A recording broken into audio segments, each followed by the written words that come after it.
오늘 아침을 여는 말씀은 신명기 24장 22절의 말씀입니다. 너는 애굽 땅에서 종 되었던 것을 기억하라. 이러므로 내가 내게 이 일을 행하라 명령하노라. 할렐루야. 오늘 말씀을 통해서 주님의 뜻을 깨닫는 지혜와 기도의 응답을 누리는 은총이 우리 모두에게 넘치게 될 줄로 믿습니다. 하나님께서는 이스라엘 백성을 가나안 땅으로 인도하시면서 그들의 신분을 변화시켜 주십니다. 애굽에서는 노예였고 광야에서는 방랑자였지만 가나안 땅으로 들어가면 자유인이 되는 것입니다. 자유인이라고 하면 더 이상 주인이 없는 사람을 의미하는 것이 아닙니다.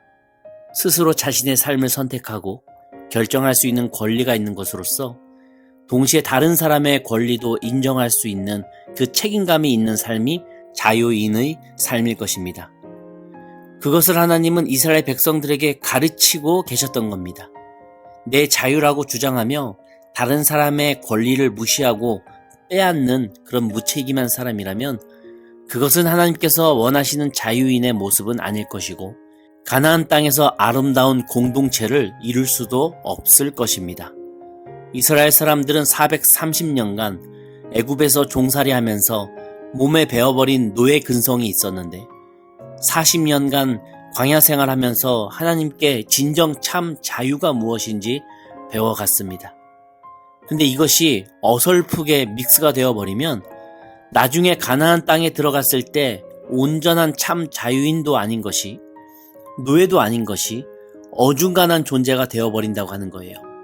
그래서 진정한 자유인이자 성숙한 그리스도인이 되게 하시려고 어떠한 선택을 해야 하는가, 또 왜 그런 선택을 해야 하는가, 그 원리와 이유를 이 신명기에서 모세의 입술을 통해 계속해서 교육하고 계시는 것입니다. 오늘 24장에 나오는 모세의 교육 내용을 잠시 요약해 보자면 본문 1절부터 4절까지는 이혼 증서에 대해서 언급합니다. 고대 근동사회는 철저한 가부장제 사회였기 때문에 여성의 지위는 매우 낮았다고 합니다. 저는 상상도 안 되는데요. 남성 입장에서는 여성은 소유물에 불과했기 때문에 물건 바꾸듯이 교체하는 것이 손쉬운 행위였다고 해요. 하지만 여성의 입장에서는 삶을 송두리째 유린당하는 셈이 되는 것이었죠. 그래서 하나님께서는 이혼 증서라고 하는 제도를 만드셔서 이 여성이 이혼을 하게 된 이유가 남자 쪽의 사정에 의해서 부득불 이혼한 것이지 절대 여자 쪽에 어떤 부족함이 있기 때문이 아니라고 하는 그 증서를 쓰게 했던 것입니다. 그래서 여성이 재혼할 수 있는 그 법적인 권리와 자유를 보장해 주고 있는 문서였습니다. 나중에 이런 의도를 악용해서 예수님 때에는 바리새인들이 이혼 증서를 언급하면서 하나님께서도 그 이혼을 합법화하셨다라든지 더 나아가 권장하셨다라고까지도 해석하는 그런 완악한 모습을 보이곤 했었습니다. 오늘 우리가 알 수 있듯이 오늘 본문에 나오는 이혼 증서는 그 당시 여성의 삶을 보호하고 삶의 안전장치를 마련하시기 위해서 주님께서 말씀하신 하나님의 배려였다고 하는 것을 우리는 기억을 해야 됩니다. 또한 5절에서는 앞으로 수차례 전쟁이 있을 터인데 이 남성이 결혼한 후 1년간은 그 전쟁 징집 대상에서 제외되는 내용을 주님께서 언급을 하세요. 그렇게 함으로써 아내와의 소중한 시간도 보내고 가정도 돌보고 또한 자손을 유지할 수 있는 그 여건을 허락해 주시는 것입니다. 6절에서는 돈을 꾼 채무자의 맷돌 전체나 또는 맷돌 위쪽 부분을 저당 잡지 말라고 말씀을 하세요. 가난한 자들은 고운 가루를 구매할 수가 없어서 자신의 집에서 직접 곡물을 갈아 먹어야만 그 삶을 이어갈 수 있었는데 그 맷돌 전체나 위쪽만 빼앗아 가는 것은 그 가정의 생명을 빼앗아 가는 행위로 간주하시겠다는 겁니다. 7절에서는 동족을 유괴하거나 노예로 부리는 것은 드러나면 반드시 죽여서 악의 뿌리를 뽑으라고 말씀하세요. 그 당시에도 유아를 유괴하거나 여성을 유괴하는 그런 일들이 있었나 봅니다. 하나님은 일말의 선처 없이 무조건 악으로 규정하셨고 반드시 죽이라고 이렇게 말씀을 하십니다. 10절부터 13절에서는 이제 채권자가 돈을 꾼 채무자의 집에서 담보물을 저당 잡을 때에 채권자가 절대 직접 집 안으로 들어가서 담보물을 선택하지 말고 돈을 빌린 그 채무자가 알아서 저당 잡힐 만한 물건을 자신이 직접 꺼내 가져오라고 말씀하십니다.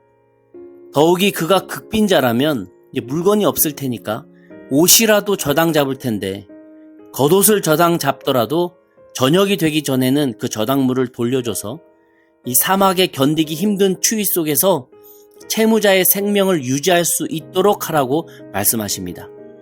14절부터 21절까지는 날품 팔아서 하루하루 생명을 유지해가는 가난한 자들에게는 그 품삯 주는 것을 절대로 내일로 미루지 말라고 말씀하십니다. 그리고 가난한 나그네들을 학대하지 말라. 그리고 부모의 죄를 자녀들에게 전가시키지 말라. 그리고 고아와 과부를 위해서 곡식이나 이 나무를 수확할 때에 일정 부분은 남겨둬라. 이러한 말씀을 하시죠. 내용을 쭉 보시면 대부분 사회적인 약자를 배려하시고자 하는 의도가 다분히 보여요. 주님이 원하시는 참 자유인은 약자를 배려하는 것을 잊지 말아야 된다는 것을 강조하시는 것입니다. 왜 하나님께서는 이스라엘 백성들에게 사회적 약자에 대한 배려법을 이렇게 소상하게 다루셨을까요? 주님이 원하시는 공동체는 단지 강하고 배부른 자들의 전유물들이 아니라 돌봄이 필요하고 배려가 필요한 자들이 함께 어울려 살아가야 할 터전이라고 하는 것입니다. 물론 뭔가를 빌려주고 제때 받지 못하는 사람의 기분은 참 많이 상하겠지만 그렇다고 상대방이 돈을 못 갚았으니까 너는 이제 내 노예야. 너는 이제 맞아야지. 너는 이제 죽어야지. 이게 아니라 인권을 배려하면서 최소한의 생계는 유지할 수 있도록 해주고 조율의 그 기회와 회생의 방법을 찾아갈 수 있도록 하자는 것입니다. 그것이 강자로서 배려하고 약자로서 보호받기를 바라시는 하나님의 뜻인 것이죠. 일본에서 선교사로 활동하다 보면 한인들끼리 돈 관계로 얽히고 설키는 것을 보게 돼요. 왜냐하면 일본 은행에서는 한인에게는 대출을 해주지 않기 때문입니다. 혹시 대출을 받더라도 한국으로 도망쳐버리면 사실상으로는 그 은행이 돈을 회수할 수 있는 방법이 거의 없어요. 과거에 그러한 전적이 많았고요. 그래서 이제는 대출 과정과 절차 안에서 다 떨어집니다. 그래서 한인이 한인에게 돈을 빌리며 자연스럽게 주종관계가 만들어지는 것을 보게 돼요. 빌려주는 사람은 이자 받을 것과 또 내 뜻대로 움직여주는 내 사람을 만들기 위해서 돈을 빌려주는 것이고, 빌리는 사람은 한국에 두고 온 내 자식들 도울 생각에 뒷일은 나중에 생각하고 무조건적으로 빌리는 거예요. 대부분의 경우 돈 갚는 기한을 맞추시지는 못합니다. 거의 못 봤어요. 결국 오랜 시간 조금씩 갚아나가면서 이런저런 부탁과 요구사항들을 다 들어주면서 정확한 값과 을의 관계 속에서 살아가게 되더라고요. 물론 각자의 입장과 사정은 있지만 하나님께서는 혹 그렇더라도 약자의 인권이 무너지고 강자의 배려가 사라져서 사람이 도구 취급받는 것은 진정한 자유인의 모습이 아니라고 말씀하시는 것입니다. 가나안 땅 입성을 앞둔 이스라엘 백성들에게 하나님께서 특별히 약자를 배려해야 된다라고 말씀하시는 그 이유는 오늘 본문 18절과 22절에서 두 번이나 하나님께서 똑같은 말씀을 하십니다. 너는 애굽에서 종 되었던 일과 내 하나님 여호와께서 너를 거기서 속량하신 것을 기억하라. 이러므로 내가 내게 이 일을 행하라 명령하노라. 이스라엘 백성들도 40년 전에는 노예의 입장이었습니다. 애굽 사람들은 이스라엘 백성을 배려하지 않았고 그저 도구로 보고 소모품으로 여겼을 뿐이었습니다. 이스라엘 백성이 사회적 약자였고 생존권을 박탈당했던 사람들이었습니다. 그러나 하나님께서 그 이스라엘을 기억하셨고 사랑하셔서 그분의 희생과 배려로 그 땅에서 건져내 주셨죠. 그런데 나중에 가나안 땅에 들어가서는 그 땅의 주인이 되었을 때 혹 동족끼리나 또는 타 종족에게라도 예전에 애굽 사람들처럼 상대적으로 내가 좀 더 힘이 세고 재물이 더 있는 강자라고 이기적으로 생각하고 타인을 배려하지 않는 그 과오를 반복해서는 안 된다고 하는 것입니다. 그런 과거 애굽인들과 지금 이스라엘이 뭐가 다르냐고 하는 것이며 하나님의 백성과 세상 사람이 도대체 뭐가 다르냐고 하는 것이죠. 그래서 18절과 22절에 두 번이나 힘들었던 그 옛적 모습 떠올려 보라고 말씀하고 계시는 것입니다. 우리가 어떤 일 앞에서 씩씩거리면서 내 자존심 때문에 못 참겠을 때 18절과 22절의 말씀처럼 옛적에 저 밑바닥에서 내가 절절대며 힘들어했을 때 하나님께서 도우셨고 주님께 받았었던 그 은혜를 떠올려 보라는 것입니다. 우리도 그 힘들고 어려운 시절에 하나님의 사랑으로 속량받았고 배려받아서 지금 이렇게 살아가며 여기까지 오지 않았습니까? 이제는 우리가 그 배려와 사랑을 타인에게 베품으로써 하나님의 자녀로서 그의 사랑을 내 삶으로 전할 때에 그것이 이웃사랑이고 그것이 하나님 사랑이 된다고 하는 거예요. 그렇게 하나님 사랑과 이웃사랑은 뗄 수 없는 관계였습니다.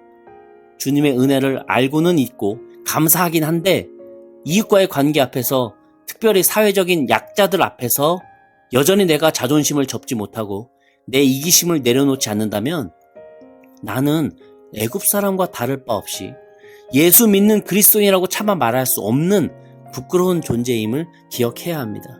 우리가 속한 공동체와 내 삶의 자리에서 내 자존심이 담긴 그 주장과 내 욕심이 숨어있는 목소리가 사라지며 결국 나의 이기적인 그 권리를 포기할 때 그때 비로소 내가 속한 공동체와 우리의 주변이 살아나지 않겠습니까?